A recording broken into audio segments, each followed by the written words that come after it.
नमस्कार दोस्तों, स्वागत है आपका तिवारी एकेडमी में। आज के इस वीडियो में हम बात करने वाले हैं कक्षा 9 के सामाजिक विज्ञान में राजनीति विज्ञान के अध्याय 1 के विषय में, जिसका शीर्षक है लोकतंत्र क्या और लोकतंत्र क्यों। चलिए शुरू करते हैं इस अध्याय को और बढ़ते हैं इस वीडियो में आगे। दोस्तों, सबसे पहले हमें दिया हुआ है अध्याय का एक छोटा सा परिचय। इसे पढ़ने के बाद में हमें यह समझ में आ जाएगा कि आखिर क्या कुछ खास है इस अध्याय में जिसकी हम चर्चा करने वाले हैं। और दोस्तों, यकीन मानिए कि यह अध्याय आपके लिए बहुत ही रोचक होने वाला है, क्योंकि इस अध्याय में जो जानकारी है वो आपको लोकतंत्र क्या है और उसकी आवश्यकता क्यों है, ये सही मायनों में बताने वाला है। ठीक है, तो चलिए शुरू करते हैं। परिचय में हमें बताया है दोस्तों, सबसे पहले लिखा है कि आखिर लोकतंत्र है क्या और क्या है इसकी विशेषताएं। दोस्तों, हम बहुत ही सरल परिभाषा से यानी कि एक सिंपल डेफिनेशन से भी शुरू कर सकते हैं। फिर इसके बाद में हम बारी बारी से इन बिंदुओं का व्यवहारिक अर्थ जानेंगे, यानी हम इन्हें व्यवहार में किस तरह से लेकर के आते हैं। और दोस्तों, यहाँ पर ये हमें बताया जा रहा है कि जो उद्देश्य है हमारा, वो किसी भी सरकार के लोकतांत्रिक होने की न्यूनतम विशेषताओं को चिन्हित करना है कि कोई भी सरकार जब लोकतांत्रिक होती है तो उसमें कौन कौन सी विशेषताएं होनी चाहिए। याद रखिए कि ये हम न्यूनतम विशेषताओं को चिन्हित करना यहाँ पर जो है हमने अपना उद्देश्य बनाया है। दोस्तों, ये अध्याय जब आप पढ़ लेंगे ना, हम पढ़ लेंगे अभी, तो इसके बाद में लोकतांत्रिक और गैर लोकतांत्रिक शासन में क्या अंतर होता है ये हम बड़ी आसानी से बता पाएंगे। और दोस्तों, जब हम अध्याय के अंत में पहुंचेंगे तो हम इस न्यूनतम लक्ष्य से आगे बढ़ करके लोकतंत्र की और अधिक वृहद परिभाषा पर आ जाएंगे। दोस्तों, ये जो समकालीन दुनिया है इसमें लोकतंत्र ही है जो सबसे लोकप्रिय शासन पद्धति है। लेकिन ऐसा क्यों है? कौन सी चीज इसे दूसरी व्यवस्थाओं से बेहतर बनाती है? और क्या यही शासन की सर्वोत्तम व्यवस्था है? इन सवालों पर भी हम इस अध्याय के बाद वाले हिस्से में जरूर चर्चा करेंगे। खैर, अब हम आगे बढ़ते हैं और शुरुआत करते हैं हमारे सबसे महत्वपूर्ण प्रश्न की, जो है कि भैया लोकतंत्र क्या है। दोस्तों, सरकार के अलग अलग रूपों के बारे में हमने पढ़ा है और लोकतंत्र की अब तक की हमारी जो समझ है उसके आधार पर कई सारे ऐसे कुछ उदाहरण हैं जिनके द्वारा हम सरकार की कुछ सामान्य विशेषताएं लिख सकते हैं, है ना। जैसे कि लोकतांत्रिक सरकारें और गैर लोकतांत्रिक सरकारें वगैरह वगैरह। लेकिन सबसे पहले हम बात करेंगे कि भैया परिभाषा की जरूरत आखिर क्यों है। ठीक है, तो यहाँ पर ये एक छोटी सी किस्से के तौर पर हमें बताया गया है, ध्यान से समझिएगा। आगे बढ़ने से पहले सबसे पहले दोस्तों, एक मेधावी छात्र है, यानी कि बहुत ही ब्रिलियंट स्टूडेंट है जो है मैरी।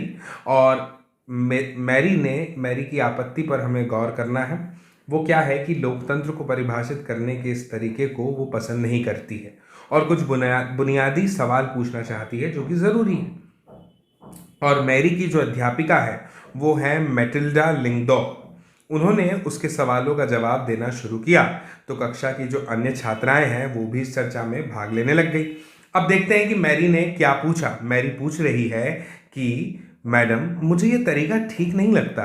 पहले लोकतांत्रिक व्यवस्थाओं के बारे में चर्चा किया और अब आकर हम लोकतंत्र का मतलब जानने की कोशिश कर रहे हैं। मेरे कहने का मतलब है कि इस काम को ही हमें पहले करना था और पहले अध्याय वाली पढ़ाई। अब क्या ऐसा ठीक नहीं होता? तो अब देखिए कि मैडम ने क्या जवाब दिया। लिंगडो मैडम कहती हैं, तुम्हारी बातों में दम है, पर क्या हम अपने सामान्य जीवन में भी ऐसा ही नहीं करते? क्या हम कलम, बरसात या प्रेम जैसे शब्दों का उपयोग करने के पहले इनकी परिभाषा स्पष्ट करना ज़रूरी मानते हैं? ज़रा सोचो, क्या हमारे पास इन शब्दों की बहुत स्पष्ट और सर्वमान्य परिभाषा है? शब्दों का उपयोग करके ही तो हम उनका अर्थ जानते हैं। फिर मैरी पूछती है, फिर परिभाषा की ज़रूरत ही क्यों है? तब मैडम कहती हैं, हमें परिभाषा की ज़रूरत तो तभी पड़ती है जब हमें किसी शब्द का उपयोग करने में परेशानी होती है। हमें बारिश की परिभाषा की ज़रूरत तभी होती है जब हमें बूंदाबांदी और बादल फटने जैसी स्थिति और सामान्य बरसात में फर्क करना हो। लोकतंत्र पर भी यही बात जो है लागू होती है। हमें इसके लिए भी स्पष्ट परिभाषा की ज़रूरत है, क्योंकि लोग इस शब्द का प्रयोग अलग अलग अर्थों के लिए करते हैं। बहुत अलग अलग तरह की सरकारें भी खुद को लोकतांत्रिक ही तो कहती हैं। अब रिबियान क्या पूछ रहे, लेकिन हमें परिभाषा बनाने की ज़रूरत ही क्या है। एक दिन आपने हमें अब्राहम लिंकन का एक वाक्य सुनाया था, लोगों के लिए, लोगों की और लोगों के द्वारा चलने वाली शासन व्यवस्था ही लोकतंत्र है। मेघालय में हम स्वयं पर राज करते रहे हैं। इसे सभी लोग मानते भी हैं। हमें इसमें बदलाव करने की क्या ज़रूरत है। तब मैडम कहती हैं, मैं यह नहीं कहती कि इसमें बदलाव करने की ज़रूरत है। मुझे भी यह परिभाषा बहुत सुंदर लगती है। जब तक हम इस मसले पर खुद से विचार न करें तब तक ये तय करना तो मुश्किल होगा कि लोकतंत्र की यही सर्वोत्तम परिभाषा है। हमें किसी चीज़ को सिर्फ इसी आधार पर स्वीकार नहीं कर लेना चाहिए कि किसी बहुत नामी गिरामी आदमी ने उसके लिए कुछ बहुत अच्छा कहा है या सभी लोग उसे सही मानते हैं। योलांदा क्या कहती है, मैडम क्या मैं कुछ कह सकती हूँ। हमें कोई परिभाषा तलाशने की ज़रूरत नहीं है। मैंने कहीं पढ़ा है कि डेमोक्रेसी यूनानी शब्द डेमोक्रेसिया से बना है। यूनानी में डेमोस का अर्थ होता है लोग और क्रेशिया का अर्थ होता है शासन। इस प्रकार डेमोक्रेसी का अर्थ हो गया लोकतंत्र, है ना, यानी लोगों का शासन। यही सही अर्थ है। फिर परिभाषा की क्या ज़रूरत है। अब लिंगदो मैडम क्या कहती हैं, इस सवाल पर विचार करने का यह भी बहुत उपयोगी तरीका है, पर मैं इतना कहूंगी कि सिर्फ शब्द की उत्पत्ति से उसकी परिभाषा निकालने का तरीका हरदम उपयोगी नहीं रहता। शब्द का अर्थ हमेशा अपने मूल से जुड़ा या बंधा नहीं रहता। समय और प्रयोग के साथ साथ उसका अर्थ बदलता भी रहता है। अब कंप्यूटर शब्द को ही लो, यह कंप्यूटिंग अर्थात गणना शब्द से बना है। मुश्किल गणनाओं को सरलता से करने के लिए बने यंत्र को ही कंप्यूटर कहा जाता है। दरअसल ये बहुत शक्तिशाली कैलकुलेटर थे, पर आज शायद ही कोई इस अर्थ में कंप्यूटर शब्द का प्रयोग करता है। अब तो कंप्यूटर का उपयोग लिखने, पढ़ने, डिज़ाइन बनाने, संगीत बनाने, सुनने और फिल्में देखने में होता है। शब्द वही रहते हैं, पर समय बीतने के साथ उनका अर्थ बदल सकता है। ऐसी स्थिति में सिर्फ शब्दों के मूल अर्थ पर ही भरोसा करना तो बहुत उपयोगी नहीं होता। तब मैरी क्या कह रही है, मैडम आपके कहने का मतलब ये है कि इस विषय पर खुद सोचने का कोई शॉर्टकट नहीं है। हमें इसके अर्थ पर गौर करना ही होगा और इसकी परिभाषा गढ़नी होगी।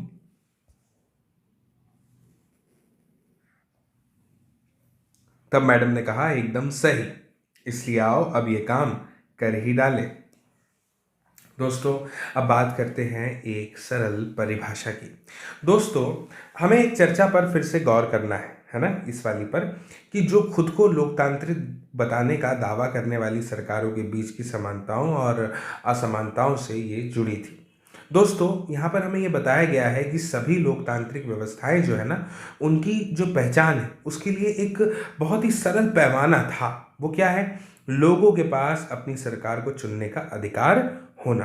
ठीक है दोस्तों, इसीलिए तो हम एक सरल परिभाषा से शुरुआत कर सकते हैं। लोकतंत्र शासन का एक ऐसा रूप है जिसमें शासकों का चुनाव कौन करता है, लोग करते हैं। अब देखिए कितनी सरल परिभाषा है कि लोकतंत्र शासन का ही तो एक ऐसा रूप है जिसमें अपने शासकों का चुनाव कौन कर रहे हैं, लोग कर रहे हैं, है ना।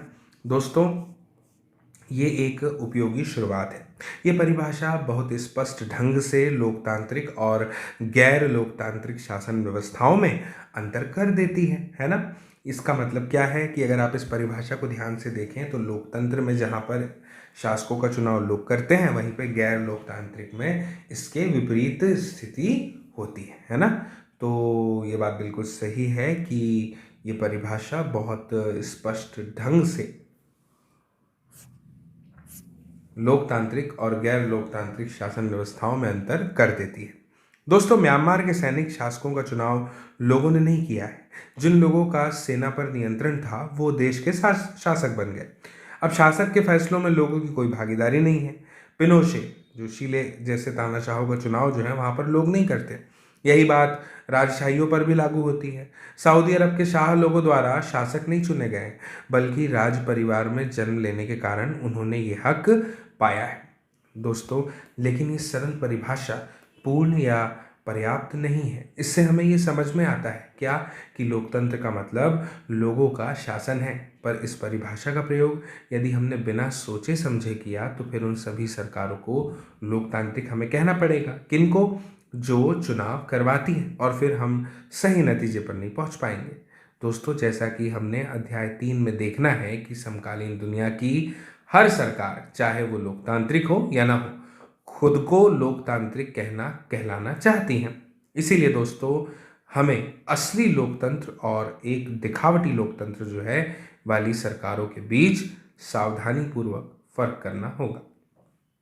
अब ये काम तो दोस्तों हम तभी कर पाएंगे जब हम इस परिभाषा के एक एक शब्द को सावधानी से समझेंगे और लोकतंत्र की सरकार की विशेषताओं को भी जानेंगे। ठीक है।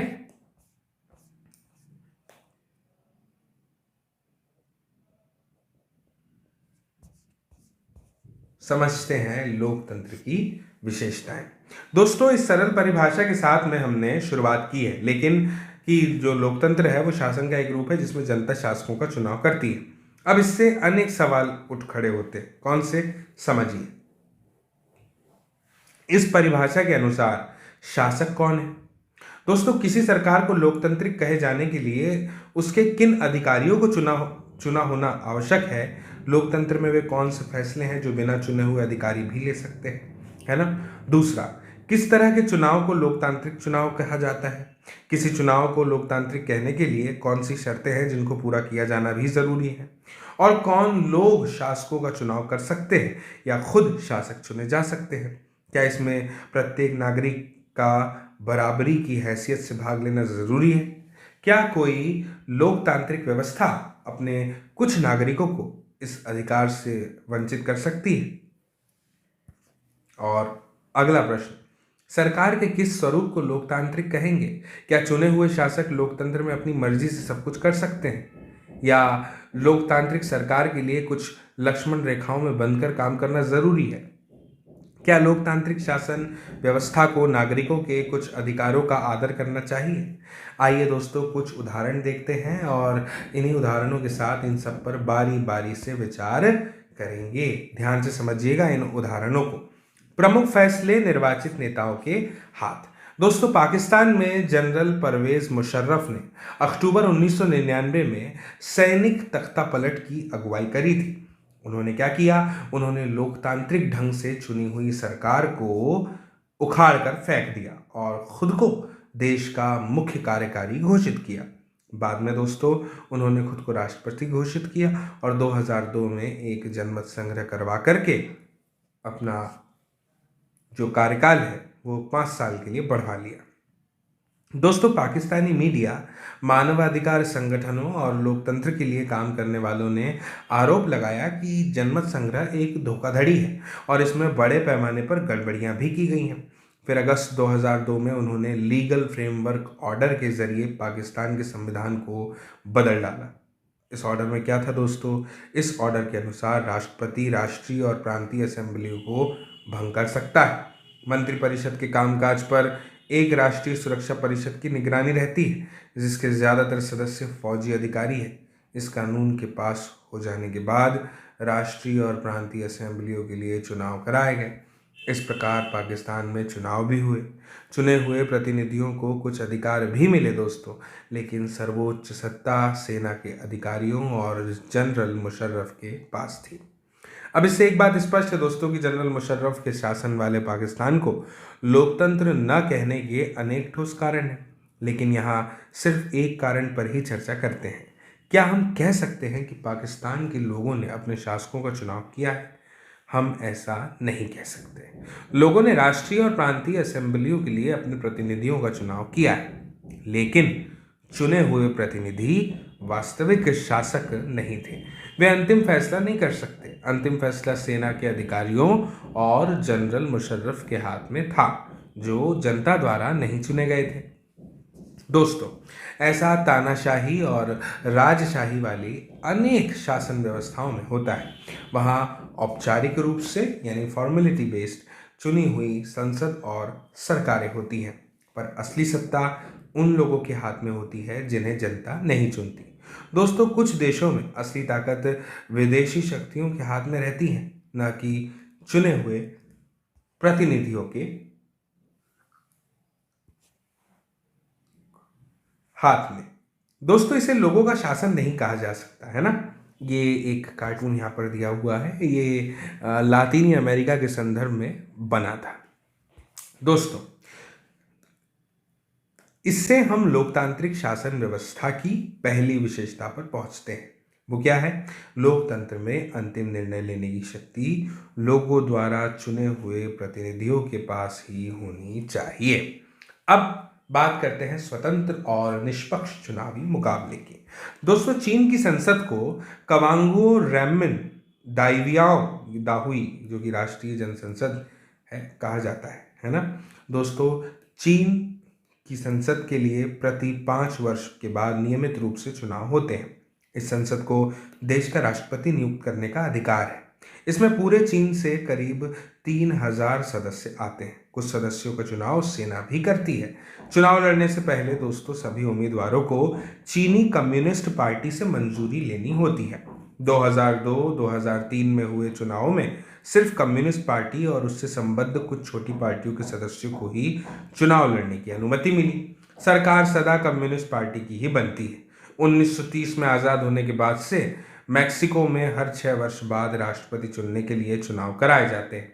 देश में कभी भी फौजी शासन या तानाशाही नहीं आई, लेकिन सन 2000 तक हर चुनाव में PRI इंस्टीट्यूशनल रिवोल्यूशनरी पार्टी नाम की एक पार्टी को ही जीत मिलती थी। दोस्तों, विपक्षी दल चुनाव में हिस्सा तो लेते थे, पर कभी भी उन्हें जीत हासिल नहीं होती थी। चुनाव में तरह तरह के हथकंडे अपनाए गए और अपना करके हर हाल में जीत हासिल करने के लिए PRI कुख्यात थी। दोस्तों, यहाँ पर हमें यह भी बताया है कि सरकारी दफ्तरों में काम करने वाले सभी लोगों के लिए पार्टी की बैठकों में जाना अनिवार्य था और सरकारी स्कूल के अध्यापक अपने छात्र छात्राओं के माँ बाप से PRI के लिए वोट देने को कहते थे। मीडिया भी जब तक विपक्षी दलों की आलोचना करने के अलावा उनकी गतिविधियों को नज़रअंदाज ही करती थी। दोस्तों, कई बार एकदम अंतिम क्षणों में मतदान केंद्रों को एक जगह से हटाकर दूसरी जगह कर दिया जाता था, जिससे अनेक लोग वोट ही नहीं डाल पाते थे। दोस्तों, PRI अपने उम्मीदवारों के चुनाव अभियान पर काफ़ी पैसे खर्च करती थी। क्या हम इन ऊपर वर्णित चुनाव को लोगों द्वारा अपना शासक चुनने का उदाहरण मान सकते हैं? इन उदाहरणों को पढ़ने के बाद तो यही लगता है कि हम ऐसा नहीं कह सकते। यहाँ काफ़ी सारी समस्याएं हैं। दोस्तों, चीन के चुनाव में लोगों के सामने कोई वास्तविक और गंभीर विकल्प ही नहीं होता।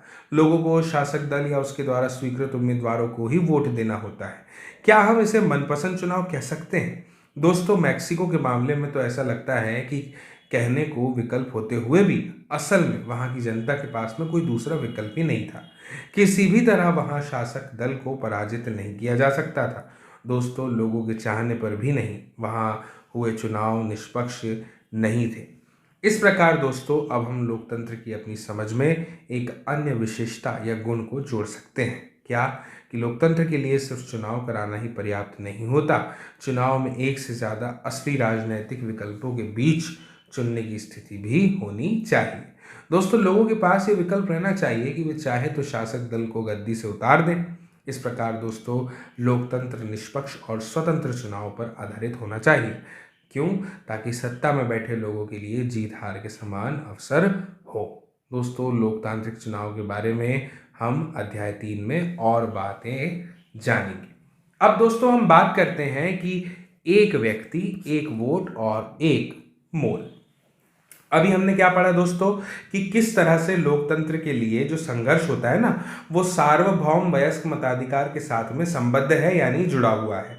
दोस्तों, अब जो है हम इस सिद्धांत को लगभग पूरी दुनिया में मान लिया गया है ना।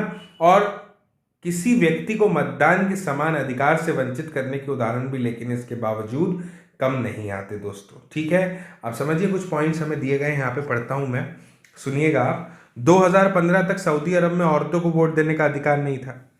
एस्टोनिया ने अपने यहाँ नागरिकता के नियम कुछ इस तरह से बनाए कि रूसी अल्पसंख्यक समाज के लोगों को मतदान का अधिकार हासिल करने में मुश्किल होती। वहीं पर फिजी की चुनाव प्रणाली में वहां के मूल वासियों के वोट का महत्व भारतीय मूल के फिजी नागरिक के वोट से ज्यादा है।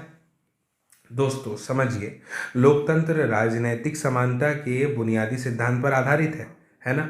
और इस प्रकार हम लोकतंत्र की तीसरी विशेषता को जान लेते हैं। वो क्या है कि लोकतंत्र में हर वयस्क नागरिक का एक वोट होना चाहिए और हर वोट का एक समान मूल्य होना चाहिए, ना कि अलग अलग, है ना।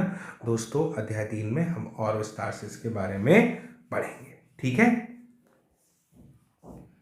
अब बात करते हैं कानून का राज और अधिकारियों का आदर। दोस्तों जिम्बाब्वे, इसको 1980 में ना अल्पसंख्यक गोरों के शासन से मुक्ति मिल गई थी। इसके बाद क्या हुआ? इसके बाद दोस्तों देश पर जानू पीएफ दल का राज है, जिसने क्या किया, जिसने देश के स्वतंत्रता संघर्ष की अगुवाई की थी। दोस्तों मैं आपको बता दूं कि इसके नेता रॉबर्ट मुगाबे जो हैं वो आज़ादी के बाद से ही शासन कर रहे थे, ठीक है। चुनाव नियमित रूप से होते थे यहाँ पर और सदा ही जो है जानू पीएफ दल ही जीतता था, है ना। दोस्तों राष्ट्रपति मुगाबे कम लोकप्रिय नहीं थे, पर वे चुनाव में गलत तरीके भी अपनाते थे। दोस्तों आज़ादी के बाद से उनका सरकार ने कई बार संविधान में बदलाव करके राष्ट्रपति के अधिकारों में वृद्धि की थी और उसकी जवाबदेही को कम किया था। यानी जो जवाब देते हैं ना, आप जानते हैं जवाबदेही का अर्थ क्या होता है। दोस्तों विपक्षी दल जो थे उनके कार्यकर्ताओं को परेशान किया जाता था और उनकी सभाओं में गड़बड़ें कराई जाती थी। सरकार विरोधी प्रदर्शनों और आंदोलनों को गैर कानूनी घोषित कर दिया गया था। ऐसा एक कानून भी था जो राष्ट्रपति की आलोचना के अधिकार को सीमित करता था। दोस्तों टेलीविज़न और रेडियो पर क्या होता था, सरकारी नियंत्रण था और उन पर सिर्फ शासक दल के विचार ही प्रसारित किए जाते थे। अखबार तो स्वतंत्र थे, लेकिन सरकार की आलोचना करने वाले पत्रकारों को परेशान किया जाता था। दोस्तों सरकार ने कुछ ऐसे अदालती फैसलों की परवाह नहीं की जो उसके खिलाफ जाते थे और उसने जजों पर भी दबाव डाला। फिर समय आया 2017 का, जब मुगाबे को राष्ट्रपति पद से हटा दिया गया। दोस्तों जिम्बाब्वे का उदाहरण क्या बताता है कि शासकों के लिए बार बार जनादेश पाना लोकतंत्र की एक ज़रूरत तो है, पर इतना ही पर्याप्त नहीं है। दोस्तों लोकप्रिय नेता भी अलोकतांत्रिक हो सकते हैं, लोकप्रिय नेता भी तानाशाह हो सकते हैं। अगर हम लोकतंत्र को परखना चाहते हैं तो चुनाव पर नज़र डालना बहुत ज़रूरी है, पर उतना ही ज़रूरी है कि चुनाव के पहले और बाद की स्थितियों पर भी नज़र डाली जाए। दोस्तों चुनाव के पहले सत्ता पक्ष के विरोधी समूहों के कामकाज समेत सभी तरह की राजनीतिक गतिविधियों के लिए पर्याप्त गुंजाइश रहनी चाहिए। इसके लिए क्या ज़रूरी है कि सरकार जो है वो नागरिकों के कुछ बुनियादी अधिकारों का आदर करे। अब दोस्तों उनको सोचने की, अपनी राय बनाने की, सार्वजनिक रूप से अपने विचार व्यक्त करने की और संगठन बनाने की, इसके साथ ही विरोध करने और अन्य राजनीतिक गतिविधियां करने की भी स्वतंत्रता होनी चाहिए। दोस्तों कानून की नज़र में सभी लोगों की समानता होनी चाहिए। इन अधिकारों की रक्षा स्वतंत्र न्यायपालिका को करनी चाहिए, जिसके आदेशों का पालन सब लोग करते हों। इन अधिकारों के बारे में हम और अधिक विस्तार से पढ़ेंगे। आप पूछेंगे सर कब, तो मैं आपसे कहता हूं कि अध्याय 5 में, ठीक है। दोस्तों इस प्रकार से कुछ दूसरी शर्तें भी हैं जो चुनाव के बाद सरकार चलाने के तौर तरीकों पर लागू होती है।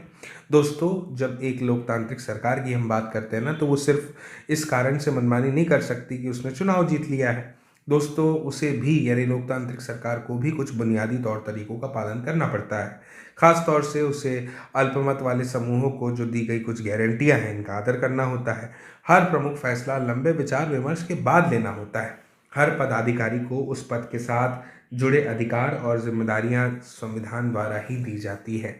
दोस्तों ये सभी न सिर्फ जनता के लिए उत्तरदायी है, बल्कि अन्य जो स्वतंत्र अधिकारी हैं उनके प्रति भी उनकी जवाबदेही होती है। दोस्तों इसके बारे में हम और अधिक विस्तार से पढ़ेंगे। आप पूछेंगे कहाँ, तो मैं कहूँगा कि यहीं इसी चैनल पर अध्याय 4 में, ठीक है। दोस्तों इस प्रकार से हम लोकतंत्र की चौथी और अंतिम विशेषता को भी रेखांकित कर सकते हैं। क्या है वो चौथी और अंतिम विशेषता? कि एक लोकतांत्रिक सरकार संवैधानिक कानूनों और नागरिक अधिकारों द्वारा खींची लक्ष्मण रेखाओं के भीतर ही काम करती है। दोस्तों आपसे प्रश्न पूछा जा सकता है कि लोकतंत्र की विशेषताओं का वर्णन करिए। आपसे प्रश्न कहा जाएगा तो आपको ये चारों विशेषताएं उसमें लिखनी होगी जो अभी हमने देखी। अब हम बात करते हैं दोस्तों परिभाषाओं के सारांश की। दोस्तों अब तक जो चर्चा हुई, अब हम काम करेंगे इस चर्चा को समेटने का। दोस्तों हमने लोकतंत्र की एक सरल सी परिभाषा से बात शुरू की थी। क्या थी वो परिभाषा? कि लोकतंत्र सरकार का एक ऐसा रूप है जिसमें शासकों का चुनाव लोग करते हैं। अब इसमें हमने क्या पाया दोस्तों कि जब तक हम इसके कुछ प्रमुख शब्दों के बारे में और अधिक स्पष्ट नहीं हो जाए, यह परिभाषा पर्याप्त नहीं है। अनेक उदाहरणों के जरिए दोस्तों हमने शासन के एक नए तरीके के रूप में लोकतंत्र की 4 विशेषताओं को रेखांकित किया। इसके अनुसार लोकतंत्र शासन का एक ऐसा रूप है जिसमें लोगों द्वारा चुने गए शासक ही सारे प्रमुख फैसले करते हैं। चुनाव लोगों के लिए निष्पक्ष अवसर और इतने विकल्प उपलब्ध कराता है कि वे चाहें तो मौजूदा शासकों को बदल सकते हैं।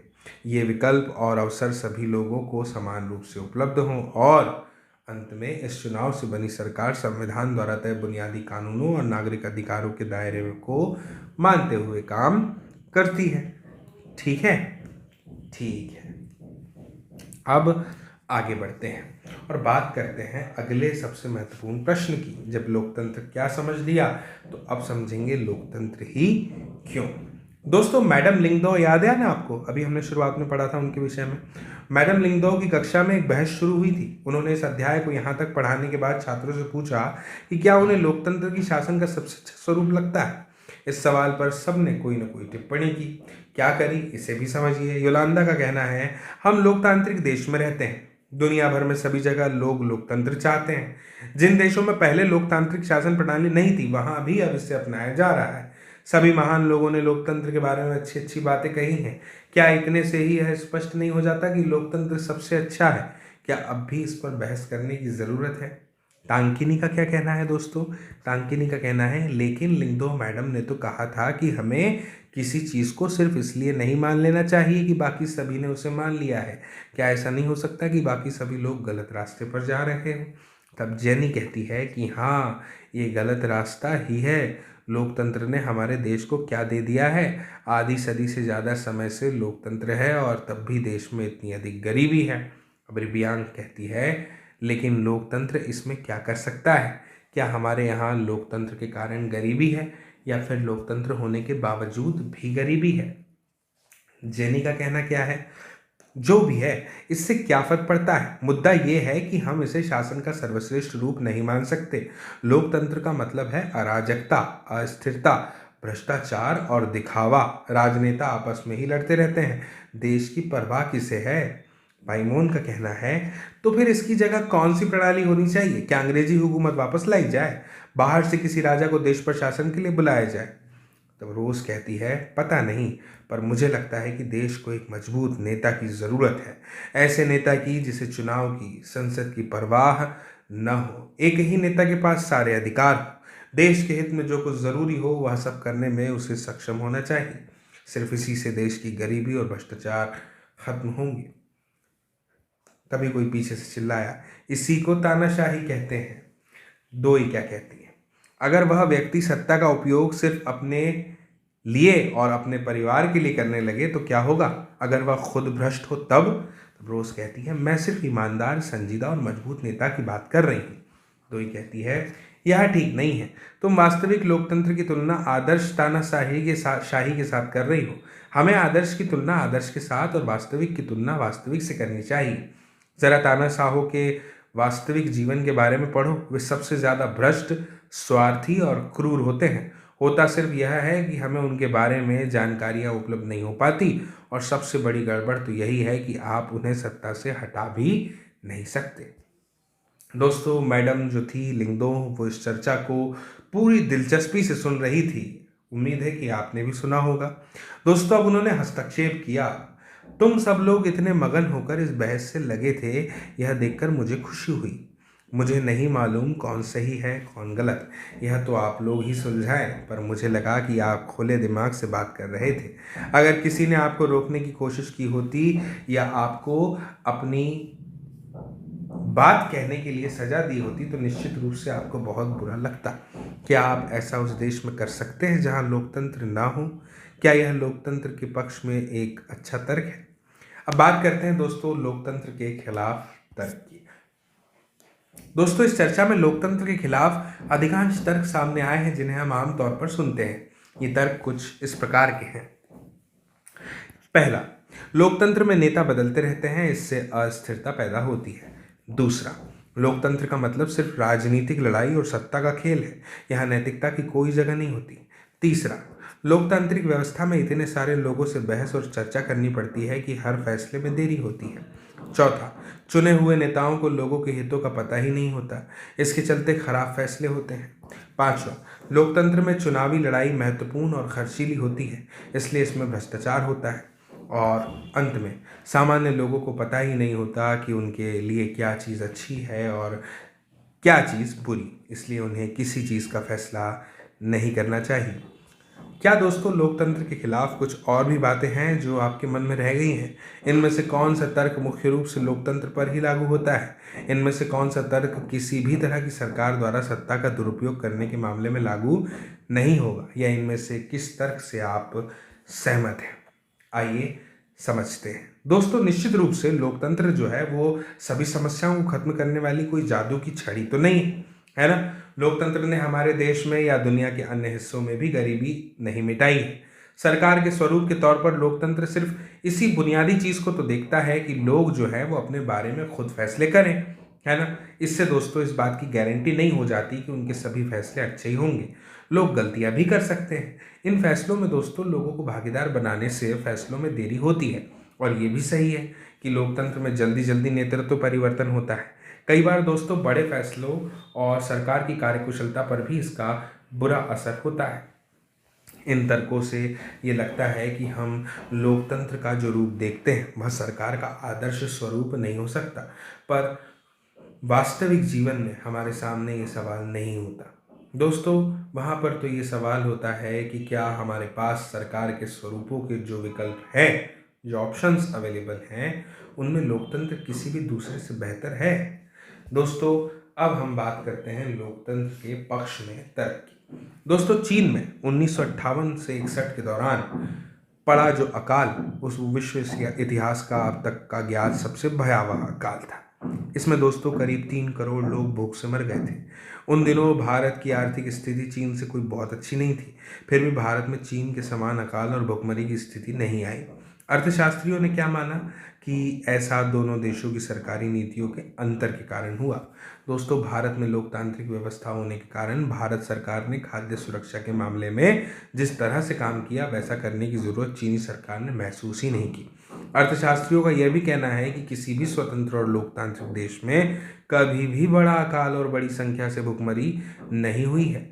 दोस्तों अगर चीन में भी बहुदलीय चुनावी व्यवस्था होती, विपक्षी दल होता और सरकार की आलोचना कर सकने वाली स्वतंत्र मीडिया होती तो इतने सारे लोग भूख से नहीं मर सकते थे। दोस्तों ये उदाहरण लोकतंत्र को सर्वश्रेष्ठ शासन पद्धति बताने वाली विशेषताओं में से एक को बहुत स्पष्ट ढंग से सामने लाता है ना। दोस्तों लोगों की ज़रूरत के अनुसार आचरण करने के मामले में लोकतांत्रिक शासन प्रणाली किसी भी अन्य प्रणाली से तो बेहतर है ना। और गैर लोकतांत्रिक सरकार दोस्तों जो लोगों की ज़रूरत पर ध्यान दे भी सकती है और नहीं भी, और ये सब जो है सरकार चलाने वालों की मर्जी पर ही तो निर्भर करेगा। दोस्तों अगर शासकों को कुछ करने की ज़रूरत नहीं लगती तो उनको लोगों की इच्छा के अनुरूप काम करने की ज़रूरत नहीं है ना। दोस्तों लोकतंत्र में ये जरूरी है क्या कि शासन करने वाले आम लोगों की ज़रूरतों पर तत्काल ध्यान दें। यहाँ पर लिखा है देखिए, लोकतांत्रिक शासन पद्धति दूसरों से बेहतर है क्योंकि ये शासन का अधिक जवाबदेही वाला स्वरूप है ना। दोस्तों गैर लोकतांत्रिक सरकारों की अगर हम बात करें तो उनकी तुलना में जो लोकतांत्रिक सरकारें होती है ना उनके बेहतर फैसले करने का एक अन्य कारण भी है। दोस्तों लोकतंत्र का जो आधार है वो व्यापक चर्चा और बहसें हैं, है ना। कितनी बहसें होती है, कितनी चर्चाएं होती हैं, है ना, कितने वाद विवाद होते हैं। दोस्तों लोकतांत्रिक फैसले में हरदम बहुत ज़्यादा लोग शामिल होते हैं, चर्चा करके ही फैसले लिए जाते हैं, कई बैठकें होती हैं, ये सब तो आप जानते ही हैं। दोस्तों अगर किसी एक मामले पर, मसले पर अनेक लोगों की सोच लगी हो तो उसमें गलतियों की गुंजाइश बहुत कम हो जाती है। और दोस्तों इसमें कुछ ज़्यादा समय ज़रूर लगता है, लेकिन महत्वपूर्ण मसलों पर थोड़ा समय लेकर फैसले करने के अपने कुछ लाभ भी हैं। इससे ज़्यादा उग्र या गैर जिम्मेदार फैसले लेने की संभावनाएं घटती हैं। दोस्तों इस प्रकार से लोकतंत्र बेहतर निर्णय लेने की संभावनाओं को बढ़ाता है ना। दोस्तों अब इसी से जुड़ा तीसरा तर्क भी है, उसे समझ लें। लोकतंत्र जो है वो मतभेदों और टकरावों को संभालने का तरीका उपलब्ध कराता है। दोस्तों किसी भी समाज में लोगों के हितों और विचारों में अंतर तो होगा ही। भारत की तरह भारी सामाजिक विविधता वाले देश में इस तरह का अंतर और भी ज्यादा होता है, क्योंकि यहाँ विविधताएं बहुत है ना। आप जानते हैं हर क्षेत्र में आपको विविधताएं मिलेगी। दोस्तों अलग अलग इलाकों में अलग अलग समूह के लोग भी रहते हैं, अलग अलग भाषाएं बोलते हैं, उनकी धार्मिक मान्यताएं अलग अलग हैं और जातियां भी जुदा जुदा।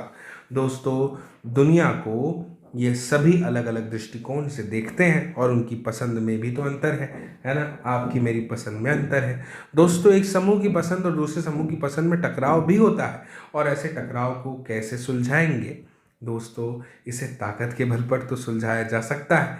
जिस समूह के पास ज़्यादा ताकत होगी वह दूसरों को दबा देगा और कमज़ोर समूह को इससे मानना होगा, लेकिन इससे नाराज़गी और असंतोष भी पैदा हो जाएगा। ऐसी स्थिति में क्या? ऐसी स्थिति में विभिन्न समूह ज़्यादा समय तक साथ नहीं रह सकते। लोकतंत्र दोस्तों इस समस्या का एकमात्र शांतिपूर्ण समाधान उपलब्ध कराता है।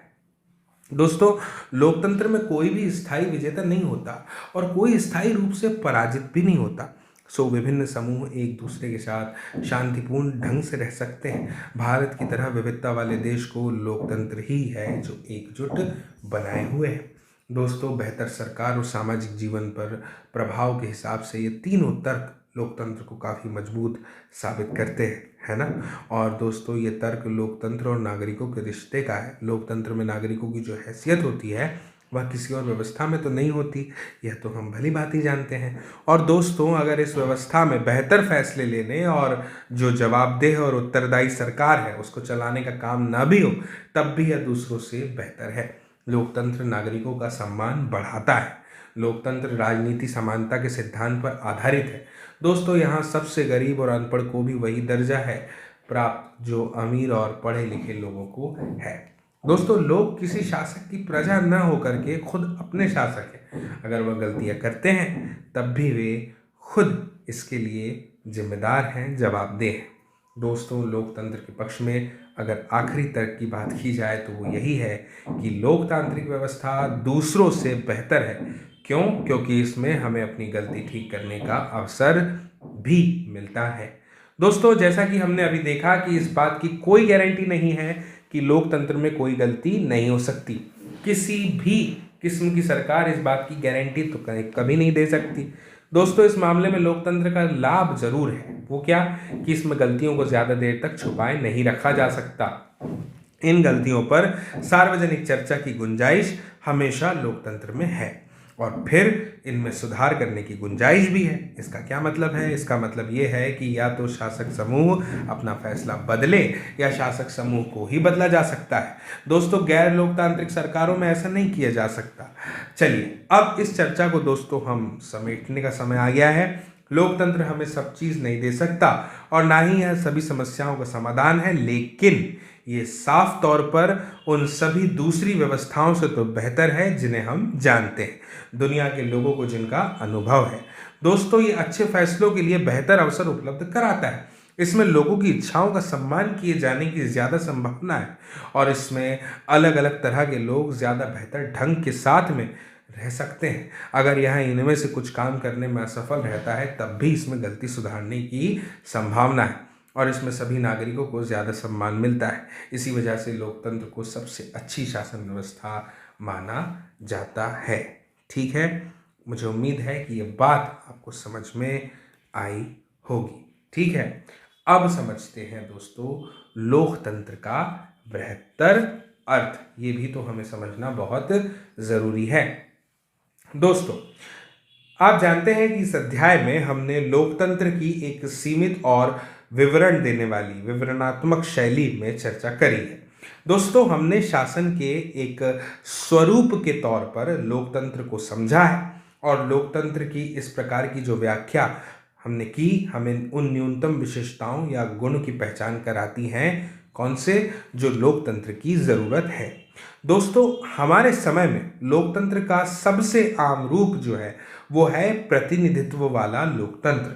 हम जिन देशों में लोकतंत्र होने की दोस्तों बात करते हैं वहाँ पर सभी लोग तो शासन नहीं चलाते, सभी लोगों की तरफ से बहुमत को फैसले लेने का अधिकार होता है और ये बहुमत भी दोस्तों स्वयं शासन नहीं चलाता।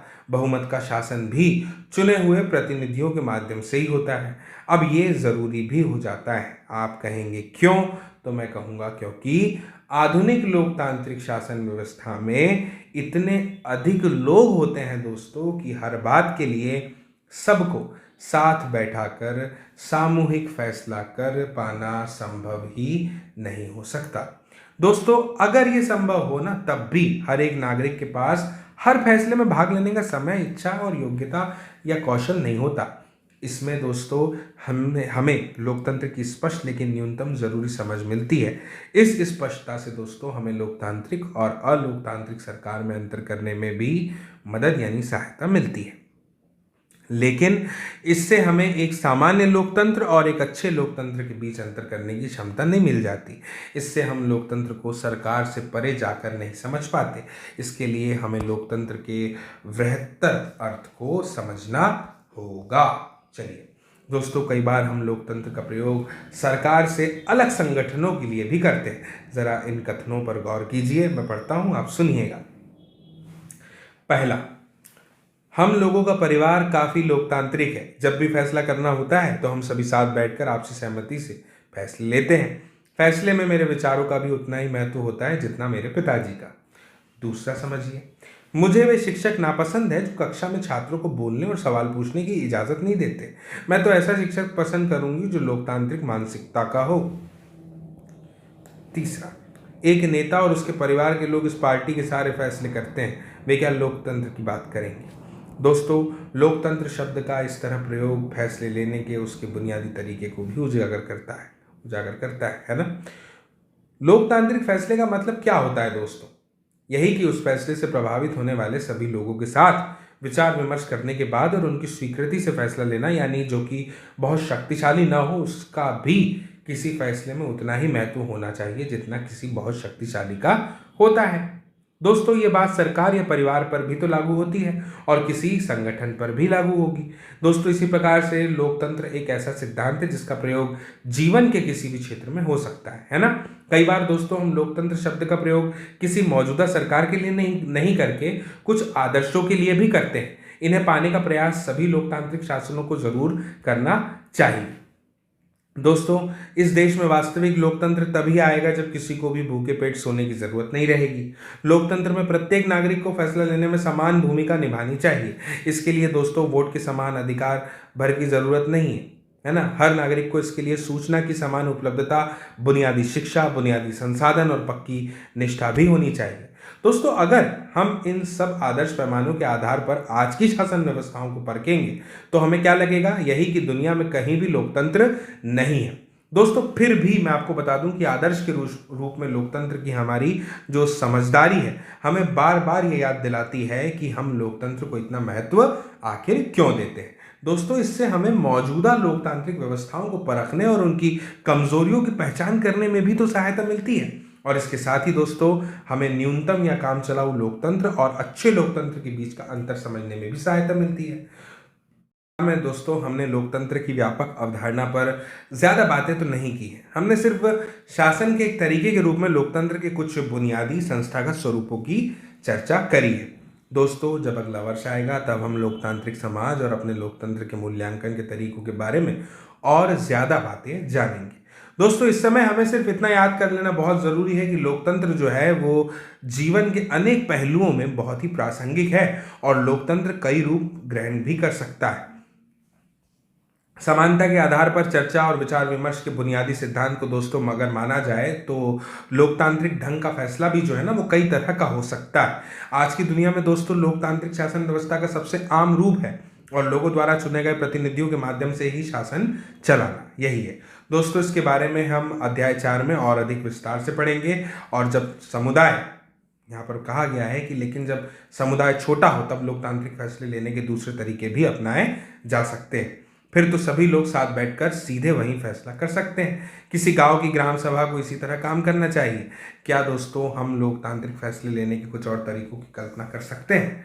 दोस्तों इसका ये क्या मतलब हुआ, इसका क्या मतलब है? इसका यह भी मतलब हुआ कि किसी भी देश में आदर्श लोकतंत्र नहीं है। लोकतंत्र की दोस्तों जिन विशेषताओं की चर्चा हमने इस अध्याय में करी है ना, वो लोकतंत्र की मात्र न्यूनतम शर्तें हैं, पर इनसे यह आदर्श लोकतंत्र नहीं बन जाता। एक आदर्श लोकतंत्र में तो दोस्तों निर्णय लेने की प्रक्रिया लोकतांत्रिक होनी चाहिए। हर लोकतंत्र को इस आदर्श को पाने का प्रयास करना चाहिए। यह स्थिति एक बार में और एक साथ सभी के लिए हासिल नहीं की जा सकती। इसके लिए लोकतांत्रिक फैसले लेने की प्रक्रिया को बचाए रखने और मजबूत करते जाने की जरूरत होती है। दोस्तों नागरिक के तौर पर हम जो भी काम करते हैं ना, वह भी हमारे देश के लोकतंत्र को अच्छा या खराब बनाने में मदद करता है। आप बिल्कुल समझिए, ये बात बिल्कुल सही है ना। और यही लोकतंत्र की ताकत है और यही कमजोरी भी है। दोस्तों देश का जो भविष्य है ना, वो शासकों के कामकाज से भी ज्यादा नागरिकों के कामकाज पर निर्भर करता है। यही चीज लोकतंत्र को अन्य शासन व्यवस्थाओं से अलग भी करती है। दोस्तों राजशाही, तानाशाही या एक दल के शासन जैसी अनेक व्यवस्थाओं में भी जो सभी नागरिक है ना, उनको राजनीति में हिस्सेदारी करने की जरूरत नहीं रहती। दरअसल दोस्तों अधिकांश गैर लोकतांत्रिक सरकारें चाहती ही नहीं है कि लोग राजनीति में हिस्सा लें, भाग लें, है ना, उनको विचार विमर्श करने की आज़ादी हो। लेकिन दोस्तों लोकतांत्रिक व्यवस्था जो है वो सभी नागरिकों की सक्रिय भागीदारी पर ही तो निर्भर करती है। इसीलिए दोस्तों लोकतंत्र के बारे में पढ़ाई हो तो लोकतंत्र राजनीति पर भी ध्यान हमें हमेशा केंद्रित करना चाहिए। दोस्तों मुझे उम्मीद है कि यह अध्याय आपको पूरी तरह से समझ में आया होगा। ये वीडियो आपको ज़रूर पसंद आया होगा क्योंकि इस वीडियो में हमने लोकतंत्र के विषय में बहुत कुछ जाना और समझा है। भले ही न्यूनतम बातों को जाना, न्यूनतम शर्तों को जाना, लेकिन बहुत कुछ हमें समझ में आया है। कई सारे हमने उदाहरण देखे, हमारे ज्ञान में निसंदेह बढ़ोतरी हुई है इस अध्याय को पढ़ने के बाद में। तो दोस्तों आपसे यही उम्मीद है कि आप ज़रूर इस वीडियो की लिंक को शेयर करेंगे अपने दोस्तों, साथियों, सहपाठियों, परिजनों और मित्रों के साथ में। दोस्तों जल्द ही मुलाकात होगी अगले अध्याय के साथ, अगले वीडियो में। तब तक के लिए नमस्कार।